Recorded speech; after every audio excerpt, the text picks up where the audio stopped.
My name is Emily Carter, and I'm 34 years old. If you met me on a random Wednesday in Seattle, you wouldn't think anything dramatic was happening in my life.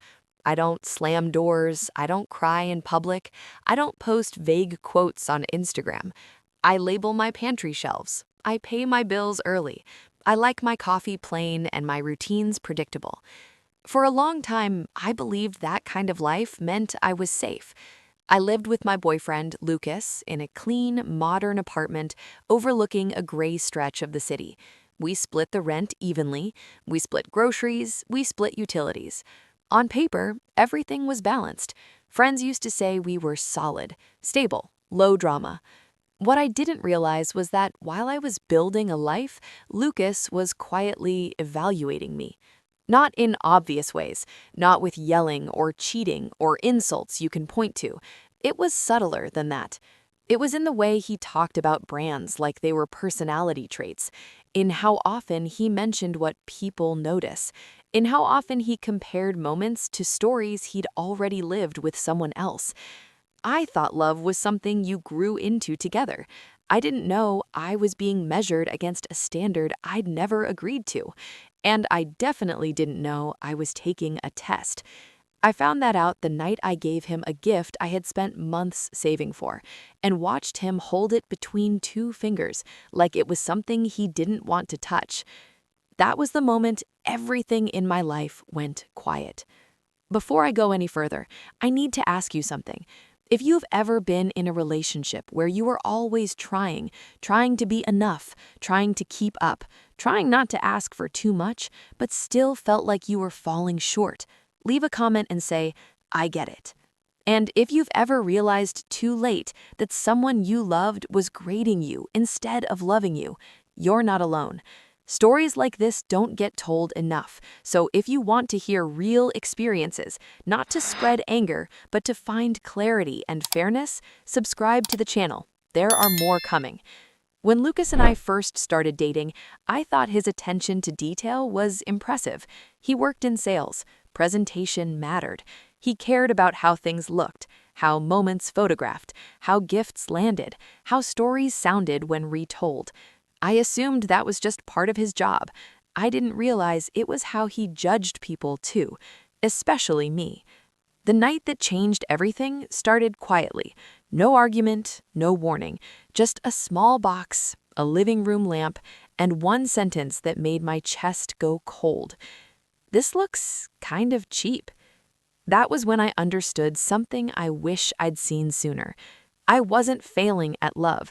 I was being graded by someone who never intended to pass me. And once you see that clearly, you can't unsee it. Looking back now, I can see that the warning signs weren't dramatic. They didn't come with slammed doors or raised voices. They came wrapped in compliments that always had a quiet edge to them. Lucas used to say things like, "You're very grounded. That's refreshing." Or, "I like that you're not flashy." At the time, I heard those words as praise. What I didn't hear was the unspoken comparison underneath them. I've always been practical.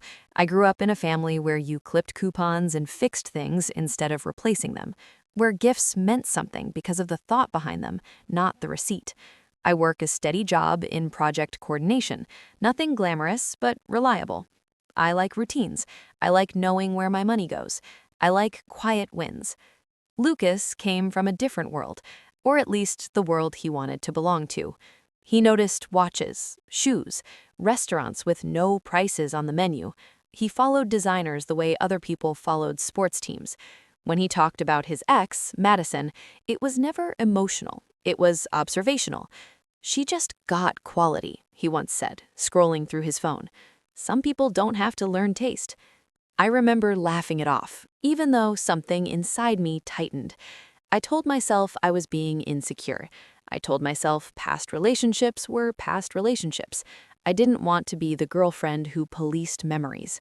So I adjusted instead. I started paying attention to the things he cared about. I listened when he talked about craftsmanship and presentation. I nodded when he explained why certain brands signaled ambition.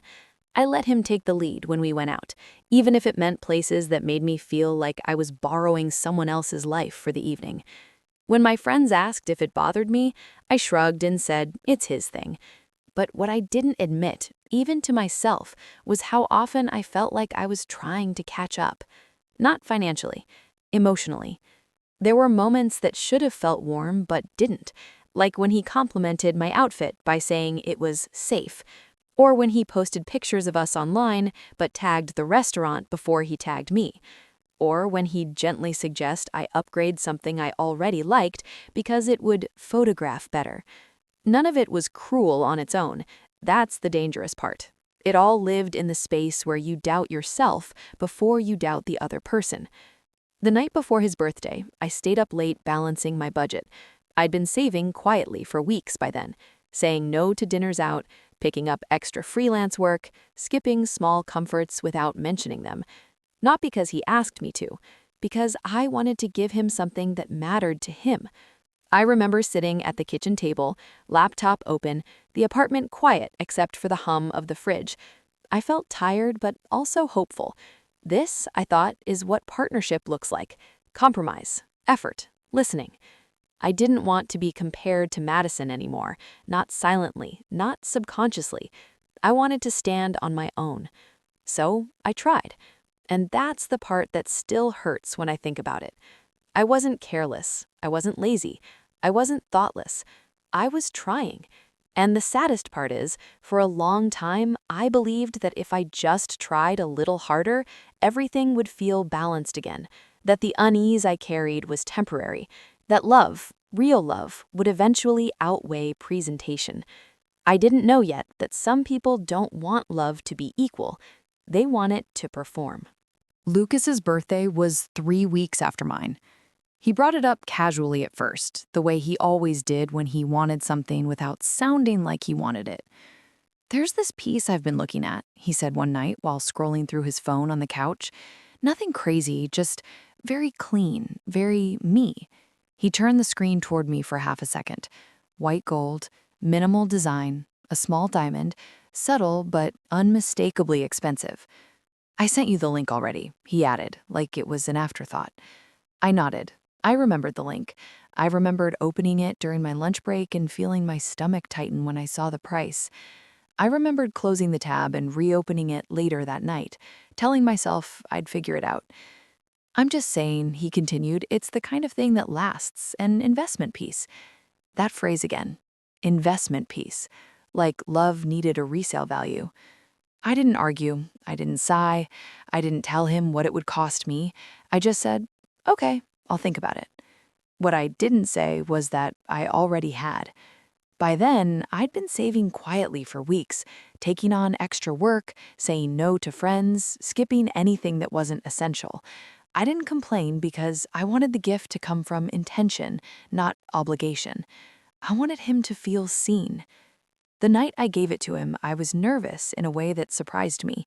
We were at home, no audience, no candles, no curated lighting, just the living room and a small wrapped box on the coffee table. He picked it up immediately, curious, expectant. When he opened it, his smile froze. He lifted the necklace out slowly, letting it hang between his fingers. He tilted his head, squinting slightly, like he was examining something under a store light. "This looks kinda cheap," he said. The word landed hard. I laughed once, reflexively, the way you do when your brain hasn't caught up yet. "What?" "I mean," he continued, still holding it up, "it's nice that you tried, but the chain's really thin and the diamond is tiny. It just doesn't read as quality." My chest tightened. "It's from the exact jeweler you sent me." He shrugged. "Are you sure? Because this doesn't look like the one in the photos. I had it custom made to match what you showed me." He laughed, not loudly, not kindly. "Custom," he said. "Emily, no offense, but this is not custom." He leaned closer to the light, inspecting it again. "If I wore this, people would think you grabbed it from a mall kiosk or something." That's when the anger started to surface. Not explosive anger, the slow kind, the kind that burns quietly because it's mixed with disbelief. "I spent months saving for that," I said. My voice sounded steadier than I felt. I picked up extra work. I followed exactly what you sent me. Well, he said, setting it down, you should have saved longer or chosen something else. This just isn't it. Something snapped into place inside me. Not rage, not tears, clarity. This wasn't about the necklace. It was about the fact that no amount of effort from me would ever be enough if it didn't impress someone else. He wasn't disappointed because the gift missed the mark. He was disappointed because it didn't perform the way he wanted it to. I looked at him, sitting there, casual, unbothered, already done with the conversation, and suddenly every small moment from the past year lined up behind that one sentence. Safe, grounded, not flashy, not enough. Fine, I said quietly. I'll return it. He frowned. I didn't say return it. You said it was cheap and embarrassing. I just said it wasn't what I wanted. And I believe you, so I'll take it back. He rolled his eyes. You're being dramatic. I didn't answer. I picked up the box and held it for a moment. It was heavier than it looked, not in weight, but in meaning. He stood up. Do whatever you want. I'm going to bed. The bedroom door closed behind him. Not slammed, just shut. I sat there alone with the necklace in my hands, my heart pounding, anger finally pushing past sadness. Not because he didn't like the gift, but because he never once considered what it cost me to give it. And that's when I realized something I couldn't ignore anymore. I wasn't angry because he rejected the necklace. I was angry because he had rejected me and expected me to thank him for the feedback. After Lucas went to bed, the apartment felt different. Not emptier, heavier. The kind of quiet that presses against your ears until you notice every small sound. The refrigerator humming, the pipes ticking inside the walls, the faint traffic several floors below. I stayed on the couch, still holding the necklace box in my lap, staring at the spot where the lamplight hit the carpet. I didn't cry right away. I just sat there, breathing shallowly, like if I stayed still enough, the moment might pass without leaving a mark. I opened the box again and lifted the necklace into the light. The diamond caught it in small, stubborn flashes. It didn't look cheap. It didn't look embarrassing. It looked careful, thoughtful, quiet. It looked like me. My phone buzzed with an email notification, the receipt. I hadn't even meant to open it, but my thumb did anyway. The number stared back at me, sharp and undeniable. $3,200. My brain did what it always does with money. It converted the number into time, extra hours, late nights, weekends I didn't go anywhere, meals I skipped ordering out, little comforts I told myself I didn't need. 2 months of saying no to myself so I could say yes to him, and he dismissed it in less than a minute. That was when the exhaustion hit. Not the physical kind, the deeper kind, the kind that settles in your bones when you realize how long you've been carrying something alone. I leaned back against the couch and stared at the ceiling. I thought about all the moments I'd brushed aside because they seemed too small to matter. The times I'd adjusted my language so I didn't sound unsophisticated. The times I'd laughed off comments that landed just a little wrong. The way I always felt like I needed to justify my choices. I had told myself that love meant compromise, but somewhere along the way, compromise had turned into erosion. I wasn't angry anymore. I wasn't even sad in a dramatic way. I was empty, and that emptiness scared me more than any fight ever could.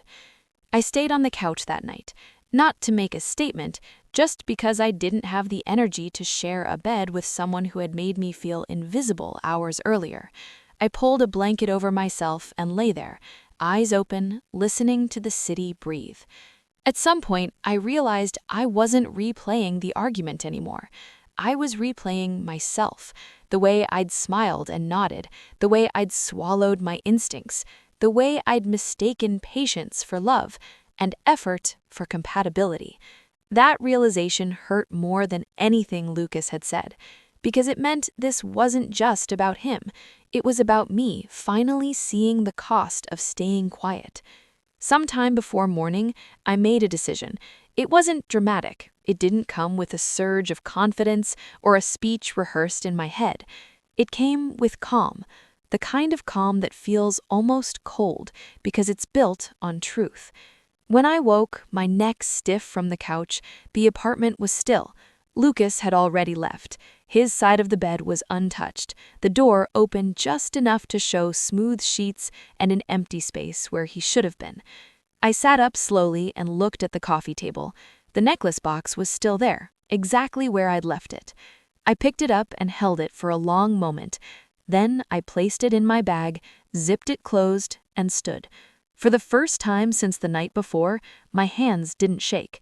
I didn't know exactly what I was going to do yet, but I knew one thing with absolute certainty. I couldn't pretend this didn't matter, and I couldn't unsee what had finally come into focus. The next morning didn't feel like a fresh start. It felt like a reckoning. The apartment sounded unfamiliar, even though nothing had changed. The hum of the fridge, the distant siren outside, the muted footsteps from the hallway, it all felt sharper, as if my senses had finally stopped buffering. Lucas wasn't there. His shoes were by the door, his jacket still hung on the hook, but his absence carried weight. I made coffee I didn't finish and stood by the window, watching the city wake up without me. I didn't check my phone, I didn't rehearse what I'd say. I just picked up my bag, felt the solid shape of the necklace box inside it, and left. The jeweler opened at 10. I arrived 20 minutes early and sat in my car, hands on the steering wheel, breathing slowly. I wasn't nervous. I was focused. There's a difference. Inside, the store was quiet and immaculate. Soft lighting, glass cases, the faint scent of polish. A woman at the counter looked up and smiled when she saw me. Recognition flickered across her face. "Oh, hi, you're back," she said warmly. "Did he love it?" For a moment, my throat closed, not because I was about to cry, but because the answer felt too heavy for such a simple question. "Actually," I said carefully, "I need to return it." Her smile faltered. "I'm sorry to hear that. Was there something wrong with the piece?" "No," I said. "The piece is fine, it just wasn't what he wanted." She hesitated, then nodded. "It's a custom order. I can only offer store credit, but it would be for the full amount." "That's fine," I replied. My voice didn't shake. "Could you also print the appraisal?" She looked a little surprised, but she agreed. While she processed the return, she opened a file on her computer, typing quickly. Then she paused. "Just to confirm," she said gently, "we followed the specifications exactly. He emailed them to us himself." I blinked. "He emailed you?" "Yes," she said, "about 2 months ago. Very detailed. Chain thickness, diamond size, clasp type. When you came in to place the order, we linked it to his correspondence." She turned the screen toward me. There it was. Lucas's name in the sender line. Subject, custom pendant specifications. Bullet points, measurements, preferences. My hands went cold, not from shock, but from recognition. He hadn't been disappointed, he had been testing me. The realization settled over me like a clear pane of glass sliding into place. He had designed the standard in advance. He had defined success. And when I met it, perfectly, he rejected it anyway. Because rejection was the point. "I'll take the store credit," I said calmly. The printer hummed.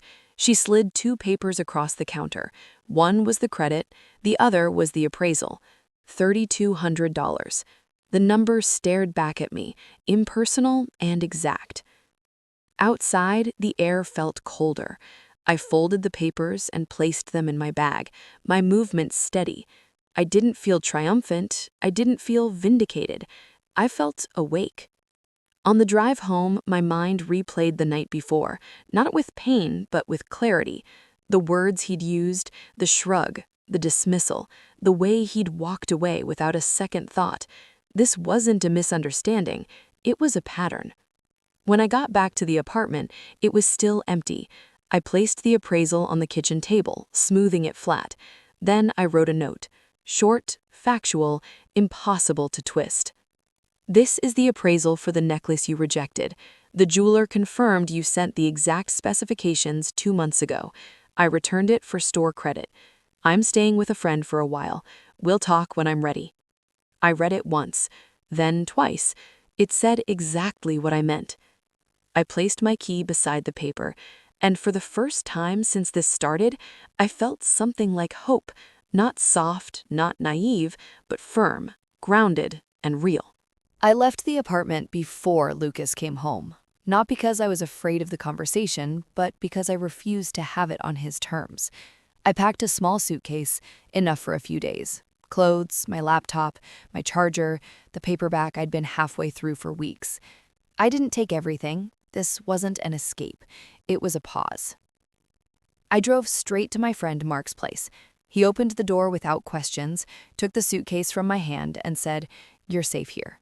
That was all I needed. I didn't check my phone for a while. When I finally did, the screen was lit up with missed calls and messages from Lucas.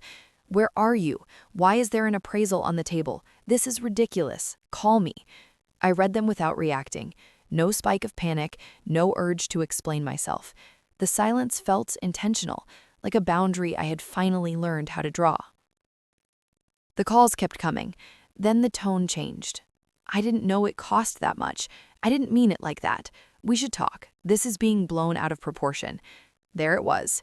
Not concern for me, concern for the optics. One message finally made me stop scrolling.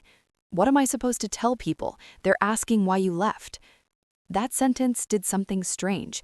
Instead of hurting, it clarified everything. I typed back before I could overthink it. "Tell them the truth." The reply came fast. "What truth? That you're overreacting?" I stared at the blinking cursor, then wrote, "Tell them you rejected a $3,200 custom necklace you personally specified, called it cheap and embarrassing, and now you're upset that I believed you?" The message sent. No typing bubbles appeared after that. No immediate defense, no carefully worded spin. Just silence.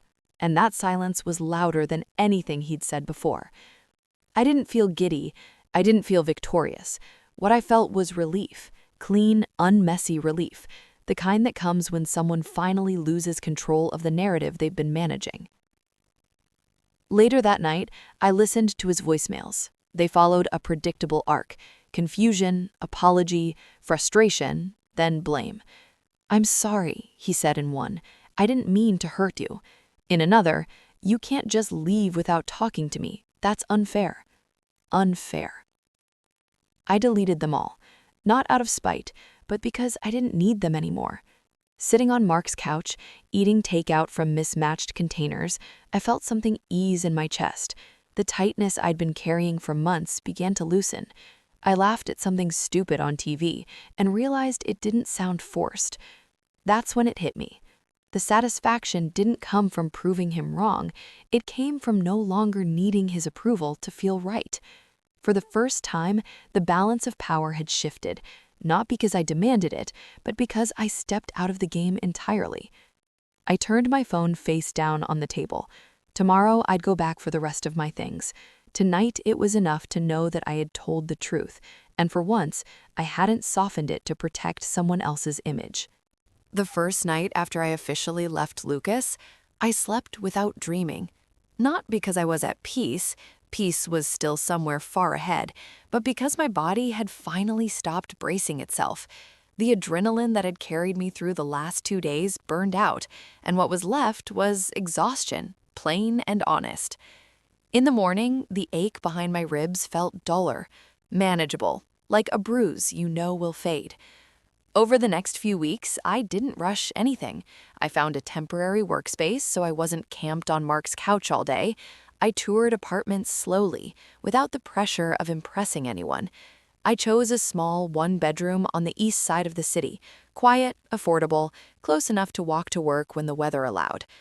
On move-in day, I stood in the empty living room with sunlight slanting across bare floors and felt something unexpected. Relief. No curated furniture, no neutral palette chosen to photograph well, no designer catalogs left open like props, just space that didn't ask me to perform. Lucas texted once in a while, apologies softened by distance, messages that sounded thoughtful but stopped short of accountability. I didn't respond. Not out of anger, out of clarity. I didn't hate him, that surprised me most. Hatred takes energy, and I didn't have any left to give him. What I felt instead was understanding, not the kind that excuses behavior, but the kind that finally explains it. He loved appearances, I loved effort. He valued reactions, I valued intention. We weren't broken, we were misaligned. One afternoon, a voicemail topped up from the jeweler, reminding me that the store credit never expired. I smiled and deleted it, but saved the number, not because I planned to use it anytime soon, but because it represented something important, a line I'd crossed and never intended to cross back. I called my mom that night. She asked about the apartment, the job, my heart. When she told me I deserved better, I knew she didn't mean better than Lucas. She meant better than feeling small. A week later, I saw a photo of Lucas online. New woman, glossy hair, designer coat, luxury car with a bow on it like a showroom ad. He looked right at home.